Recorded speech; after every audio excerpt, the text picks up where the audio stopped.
Hello everyone and welcome back to my channel. My videos are intended for women who are struggling to lose fat or who are stuck in their fat loss journey, and especially for women who are going through perimenopause and menopause. So I'm myself in perimenopause since last year and a half, and it has been very difficult in the beginning, but now I have found out ways and means to navigate it better, manage it better. So through my personal experience and whatever I've gone through or whatever I have done which has helped me, I want to share all that information with others and hope that it will help them as well. Okay, so if you know somebody who is who is in that phase, please share this video. I hope they can connect with me and we can share our experiences and support each other. With that, I will start my today's video. So if you have seen my previous video, I have talked about three pillars of fat loss. One is food and nutrition, which is 80 to 85%. Second is physical activity or exercise, which is 7 to 10%. And third is rest, which is again 7 to 10%. And today I'm going to speak about physical activity or exercise. Now, normally when we want to lose fat, what we first do is we start with a caloric deficit, which is a good place to start, and we quickly see results in 6 months time or 1 year. But after a certain period, the diet stops working, right? So the caloric deficit is not working anymore, and some women think that they should be eating less, or they think that they should just drink water and keep fasting for a week or something, and then they will start reducing fat again. But all that is wrong, and it is just going to hamper your health and your life. That is not what you want to do. Fat loss, along with its three pillars, there is a fourth pillar which I will talk to you at the end of the video. Fat loss, along with its three pillars, is has a core value to it. Okay, there is a core fundamental base of fat loss, which is calories in versus calories out. Okay, so when you are in caloric deficit, you are just managing the calories in part. You're not really doing anything more about calories out part. All right, so your body is just trying to maintain itself with whatever less food you're giving it. All right, but here's the thing about your body. Every human's body has uh, has a mechanism where it starts adjusting and getting used to whatever it is being given. So if you are giving it less of food, at some point it will start getting used to it, and then it will not burn more fat, right? It will probably in reverse, it will go in reverse and start accumulating fat for future use. All right, so that can also kind of go in the other direction for you. So then what you want to do is you want to increase your calories out. All right, you've already taken care of calories in, now you want to take care of calories out. How you do it is by doing exercises. Okay, so if you have not really done much, like you have been super busy, you have work, you have uh, domestic life, you have children, and you are just clouded everywhere, and you really don't know what to do, what not to do in terms of exercise. So I will start with my example. Okay, so when I first started and realized, like, I want to lose fat now, because this is just high time. I have to do something about it. The first thing I did is I started walking. I made a I made a commitment to myself that from today onwards I am going to walk for 1 hour every day for 1 month. All right, and as far as food was concerned, nothing big. I removed just 4 items which I thought were really causing me a lot of problems in terms of digestion or health or whatever. I eliminated those 4 foods, and for 1 month religiously I walked for 1 hour every single day. Okay, and that was only for 1 month. I had made it a point that I first want to get used to this new habit.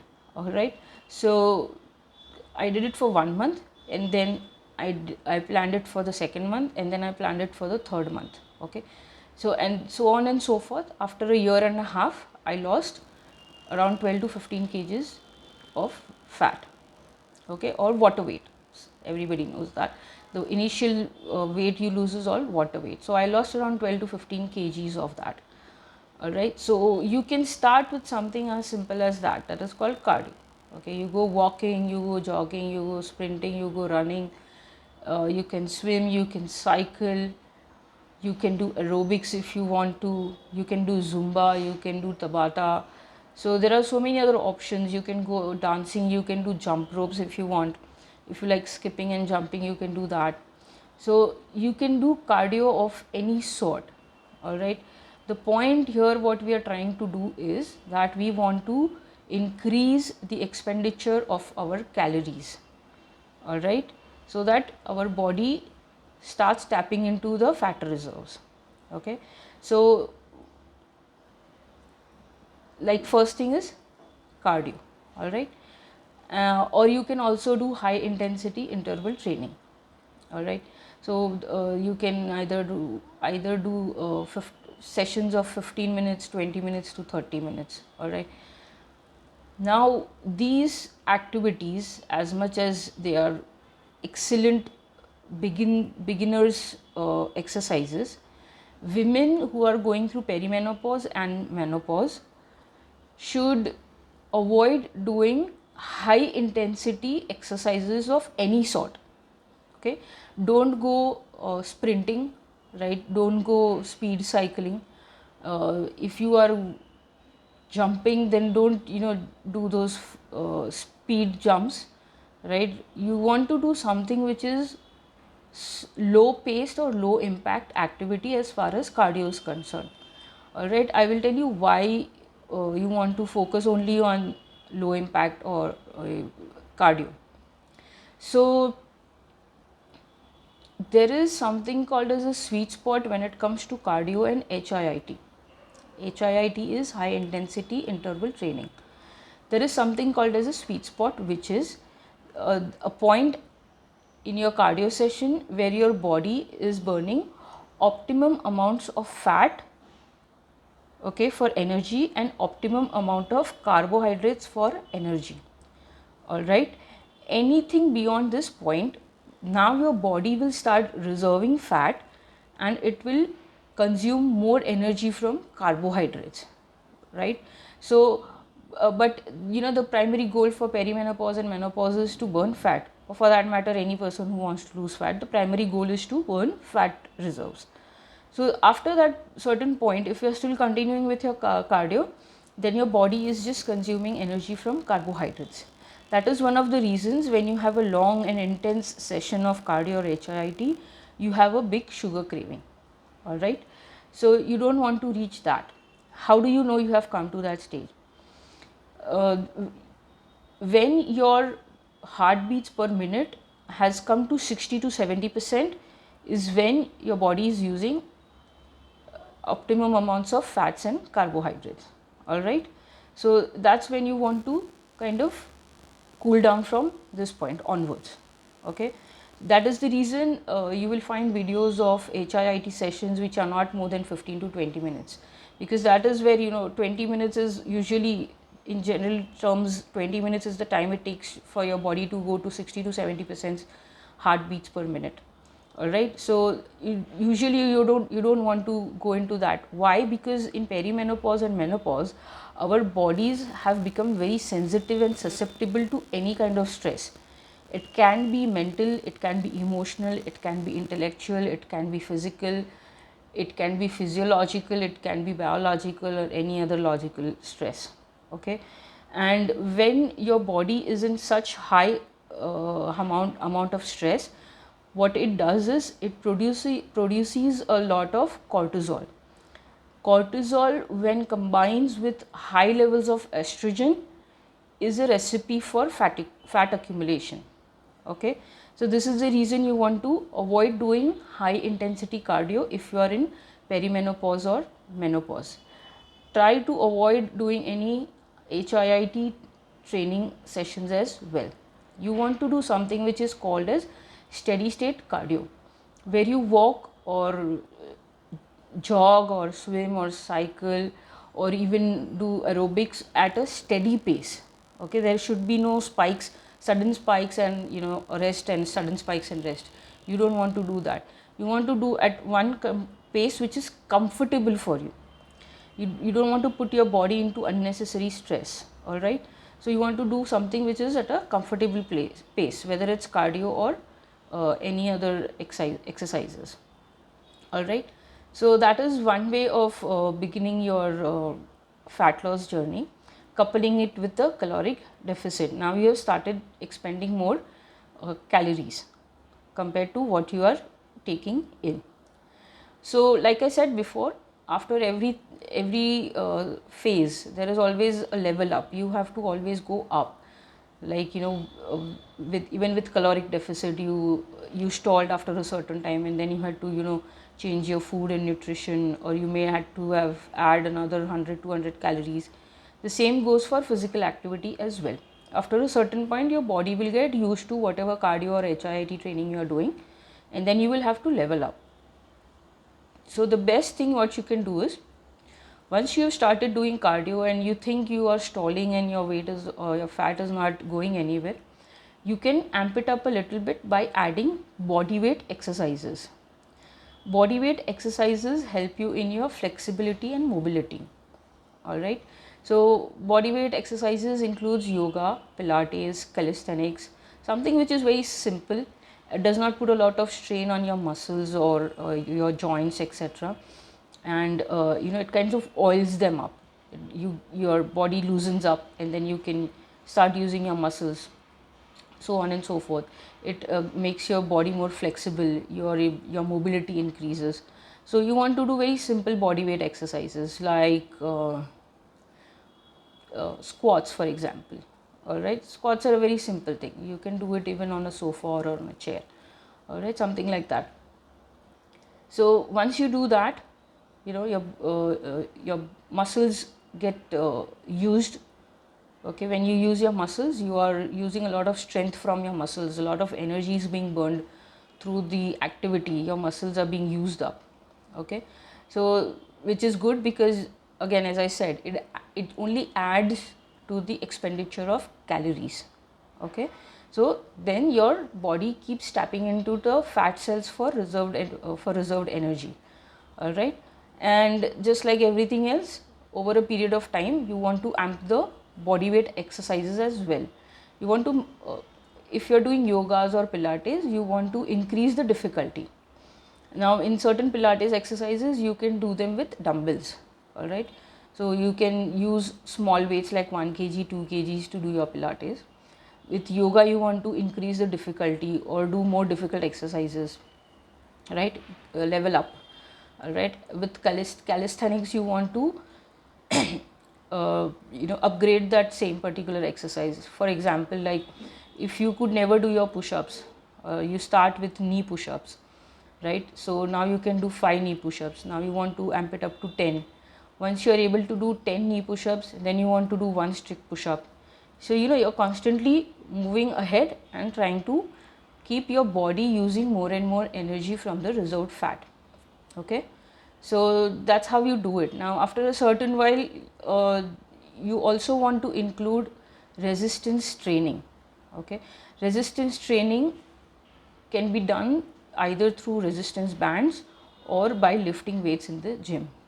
Okay, now I know I am walking into a category which is a big taboo in India. Nobody wants women going to the gym. Okay, and nobody wants to see women with muscles. But this is a big myth, the biggest myth of them all, that if women go to the gym and lift weights, they become bulky, they have big muscles like men, and they look very manly. This is nothing but lies, lies, and lies. Okay, muscle is a muscle, whether it is in a woman's body or it is in a man's body. A muscle is a muscle, and just like everything else, it needs to be looked after.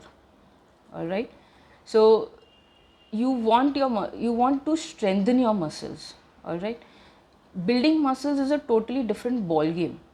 It is a totally different category in itself, and it has its own structure of how to go about it. Lifting normal weights like 5 kgs or 10 kgs does not make anybody manly. Women cannot look like men when they lift weights, primarily because they don't have testosterone uh, to the same levels as men have. All right, so you don't need to worry about going to the gym is going to make me look manly. Okay, second is, women want to go to the gym only to tone their muscles. Firstly, there is nothing called as toning muscles. That word does not exist anywhere in the gym dictionary. There is nothing called as toning your muscles. All right, what happens when you go to the gym is you strengthen your muscles. Okay, you stretch them, you strengthen them, and they help you eliminate fat. They don't directly eliminate fat, but they help you eliminate fat. Just like reserved fat is burned when body is exhausted of all energy from muscles. So that is what happens. You don't build bulky muscles and neither do you tone muscles. You just gain strength by doing weightlifting in the gym. And if you are really hesitant, I would just want to let you know a little bit of trivia, which is all the fashion supermodels that you see on the ramp or on the advertisements, and the celebrities that you idolize, all of them have a strict regimen as far as gym is concerned. Okay, of course they have trainers and everything to look after, etc., but the basic point being, they go to the gym and they lift weights. They may not be lifting huge weights, but they lift weights. Okay, so lifting weights is not just about building muscles. You need to build strength as well. Why do you need to build strength? Women start losing their muscle mass in their from their early 30s to the rate of 3 to 5%. Okay, by the time they come into the 40s and they are into perimenopause and menopause, they have lost almost 8% of muscle mass. When you lose 8% of muscle mass in a period of perimenopause and menopause, women who are going through this will be able to vouch for it, that it is a horrible phase when you don't have energy to even get up from your chair. You cannot do any task of bending over or even sitting in a chair without your back aching. You cannot lift up your grocery bag without your wrists aching. You cannot it's horrible, all right, so to speak. So what happens in 50s is it goes to almost 12%, and then after that it just goes downhill from there. The results of sarcopenia, that is muscle loss, okay, sarcopenia are scary to say the least. Firstly, your metabolism lowers, it becomes very slow, which means that you start accumulating more fat.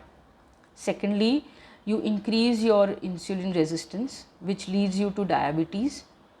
Thirdly, if you have delivered a baby in your lifetime, then you suffer, you at some point you will start having bladder incontinence, or you will have frequent urination because your pelvic muscles have become very loose. Okay, you will have saggy skin, which you see in elder people's, you see them on their faces and their arms, right? That saggy skin is a result of sarcopenia, which is called as muscle loss also. Besides that, you are irritable, you are frustrated, your bone density goes down as well. Okay, so these are all side effects of sarcopenia, and as you become older, everything goes haywire as far as your body is concerned. You don't want to get into that stage, so it's better if you start, even if you are lifting just light weight in the gym, but start as early as 30, so you don't go into that horrible phase of sarcopenia. All right, you don't, like I said, you don't really need to do heavyweight exercises, you just need to start light, but go to the gym. Strength is very important for women. You need muscles to do even regular work. You don't want to be in a state where you need somebody's help to even get up from your chair. All right. Not only this, but once you start gaining strength, all your symptoms and all your difficulties of perimenopause and menopause start coming down, and in some cases you can totally eliminate them forever. All right. So don't be hesitant. Don't worry about the naysayers. People who say that women should not go to the gym or have never been to the gym in their entire life. All right. So you won't build muscles, I promise you, because I've been going to gym for last 2.5, 3 years, and I'm yet to see the muscle that I was thinking that I want to build. Okay. So that it's still a work in progress. It's not happening after 3 years also. So there's nothing for you to worry. We do not have the kind of bone structure or so to speak hormone structure that men have, which helps them become bulkier as far as muscles is concerned. Okay. So there are other few myths about weight training in the gym for women, for which I will do an additional video, and I will clarify all of them for you. Okay. So this is how you progress. Now, why do I stress on doing exercise more than cardio? I always say, like, go do more exercising than you do cardio. So here's the basic difference. When you're doing cardio, you're burning energy from fats and carbs only for that session. So if you're doing it for 30 minutes or 45 minutes, your body is going to burn energy only for that much time, because cardio is not really intended for strength training or muscle burning or fat burning. It is more of a cardiovascular exercise, so it strengthens your cardiovascular system. You breathe in more oxygen, you purify your blood flow, and it helps you kind of calm down, the relaxation kind of an exercise. All right. So cardio burns calories only when you are in the session. Now when it comes to exercising, what happens is, compared to cardio, when you are doing an exercise session or a workout session, the amount of calories that the body burns is lesser. However, throughout the day, when you have had your caloric deficit nutrition, your body keeps burning more and more energy. Why does that happen is because when you were exercising, you used up a lot of carbohydrates and proteins from your muscles. So when you start feeding your body food, the first thing your body will do is it will start repairing the wear and tear of your muscles. Okay. And rest of the nutrition will then go into keeping your body at maintenance. If it finds that it is deficient of energy, it will start going into the fat cells. Okay. That is how you burn more fat, because your body is constantly burning fat throughout the day to not only repair the muscles that you use, but to also keep your body under maintenance. Okay. So that's how you burn more fat with exercise. All right. So now the question arises is, when to do exercise, how much exercise to do, should I even go into it, how to go about it. So here's a few tips that I have. Firstly, you don't need to exercise for 1.5 to 2 hours every single day. That is a big myth again. All right. You don't need to do that. All you need is 30 to 60 minutes in one day. If you don't have 60 minutes, you can still do 30 minutes. Even then it is fine. All right. If you are healthy and if you are not suffering from perimenopause or menopause, 30 minutes is more than enough for you. Okay. So let's say now somebody will say, oh, I don't even have, how do I get 30 minutes in an entire day? Oh my God. Okay. So here's the thing. You can do 2 sessions of 15 minutes each. You can do 15 minutes in the morning and you can do 15 minutes in the evening. Okay. HIIT sessions can be done even at home without any equipment. You can search them on YouTube. There are millions and millions of HIIT sessions where you can do exercises without any weights. All right. And as a beginner, anyways, you don't want any equipment. You want to use your body weight. So 15 minutes in the morning, 15 minutes in the evening. All right. If you have some spare time, then you can do 45 minutes or 60 minutes a day. All right, depending on your free time. But you need to exercise, you need to have some movement of your body. Okay. Now, when it comes to perimenopause and menopause, like I said, you want to avoid doing any kind of high intensity training. So what's the best way to go about it? Firstly, you want to do your steady state cardio every single day. Even if you are on vacation, even if it is a Sunday, whatever it may be, you want to make sure that you get your one session of cardio, steady state cardio, at least once in a day. All right. Walking is the best because it's the most low impact cardio you can ever do. There is no strenuous stress on your physical body when you're walking. All right. So you can start with that every single day, irrespective of whether you are doing exercise or not. You want to do your cardio, steady state cardio, every single day. Then you want to start adding your body weight exercises, right, like yoga, pilates, wherein you work on your flexibility and opening up your stiff muscles and joints. Okay, so you want to start doing that only twice a week. Initially, you don't want to overdo that either, so you want to do twice a week. Then later on, when you think you're comfortable, you can go, max you can go is 3 to 4 days a week. You don't want to exceed that. Like I said, we don't want to put too much physical pressure on our bodies because they are susceptible to stress, okay, leading to fat accumulation. All right. So, and then you are anyways going to keep amping up your levels, right? Once you finished a certain basic level, you want to become intermediate and so on. So you keep amping it up, and that's how you do a sustainable fat loss without crashing yourself into any kind of diet and without crashing yourself into any kind of workout. Okay, so this is what I have as far as exercising is concerned along for the fat loss. If you have any questions about what exercises you should do, what particular exercises you should not do, or any other questions related to fat loss in your perimenopause and menopause journey, please put it in the comment section.